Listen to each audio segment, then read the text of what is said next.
अर्थात सीखने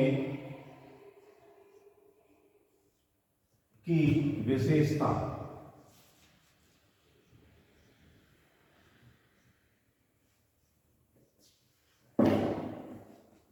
पर अध्ययन करेंगे।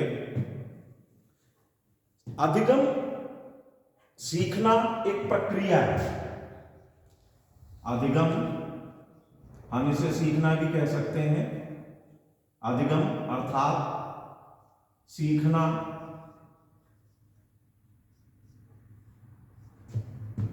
एक प्रक्रिया है।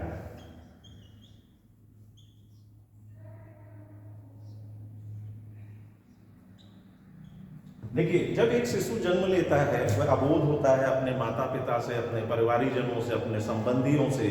उन चीजों को देखकर समझने का, अनुकरण करने का कार्य करता है। इसके पश्चात वह उसी प्रकार से कार्य करता चला जाता है और वह चीज उसके व्यवहार में आ जाती है, अर्थात वह उसको सीख लेता है। अगर शैक्षिक उपक्रम की बात की जाए तो विद्यार्थी जब विद्यालय में प्रवेश लेता है उस समय वह अबोध होता है, उसे अन्य चीजों का ज्ञान नहीं होता, परंतु वह एक प्रक्रिया में शामिल होकर के निरंतर उत्तरोत्तर वृद्धि करता चला जाता है और उसके ज्ञान में भी वृद्धि होती चली जाती है। ये सीखने की प्रक्रिया, अधिगम की प्रक्रिया विद्यालय में और विद्यालय के बाहर यानी कि औपचारिक और अनौपचारिक दोनों प्रकारों से संपादित होती रहती है और ये एक जीवन पर्यंत चलने वाली प्रक्रिया है। इसके बाद नंबर 2 पर आता है सही प्रतिचारों का चयन या प्रयोग। हम किसी कार्य को करते हैं तो यहां पर आप ऐसे समझ लीजिए कि यदि उस कार्य को करने में हमारी रुचि नहीं है, हम किसी की बाध्यता के कारण उस कार्य को कर रहे हैं, अरुचि के साथ कर रहे हैं, तो जो हमारे प्रतिचार होंगे वो हमें सीखने का प्रयास करने की ओर प्रेरित नहीं करेंगे। तो यहां पर हम किसी भी प्रकार के सीखने की प्रक्रिया में सीखते समय सीखने का प्रयास विशेष है यहां पर। तो यहां पर सही प्रतिचार यानी हम किसी कार्य को किस प्रकार से करें जिससे हम और ज्यादा उसमें सीख सकें, ये प्रतिचार हमारे होने चाहिए। इसमें नंबर 3 पर जो सबसे इंपॉर्टेंट है, अभ्यास।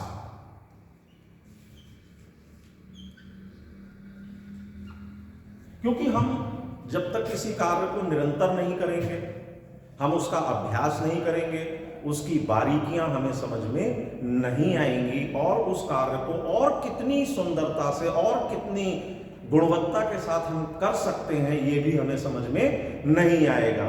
और निरंतर अभ्यास ही उस चीज को हमारे व्यवहार का अंग बनाता है। यदि अभ्यास ने एक बार किसी कार्य को करने पर आप भूल गए, कर लिया, औपचारिकता हो गई, दूसरी बार को काम करने में, दूसरी बार काम करने में आप उसमें सहजता महसूस करेंगे, परंतु उसी कार्य को आप निरंतर करते चले जाएंगे तो वह आपकी आदत बन जाएगी। जैसे मिठाई बनाते वक्त हलवाई जलेबी बनाता है जब कढ़ाई में, तो उसको इतना अभ्यास है कि उसका हाथ उसी डिजाइन में घूमता चला जाता है और वह उस कार्य को पूर्ण कर लेता है। नंबर 4 पर है परिवर्तन में स्थायित्व।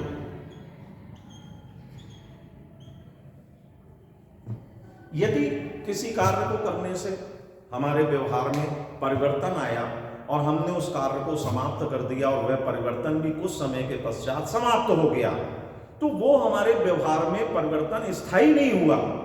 हम जब सीखने की बात कर रहे हैं तो हम जिन चीजों को सीख रहे हैं उसका निरंतर अभ्यास करने के कारण जो हमारे व्यवहार में परिवर्तन आया है हमें उसको स्थायी रखना चाहिए। यही अधिगम है और यही सीखने की विशेषता है। नंबर 4 था ये, और ये इसके बाद है नंबर 5, लक्ष्य की प्राप्ति। किसी भी कार्य को करने में लक्ष्य अवश्य प्राप्त होना चाहिए। यदि कार्य को करने में लक्ष्य प्राप्त नहीं हो रहा है तो निश्चित ही हमारे द्वारा सीखने की प्रक्रिया कहीं ना कहीं कम है। एक पॉइंट और है अभी इसमें, विभेदीकरण।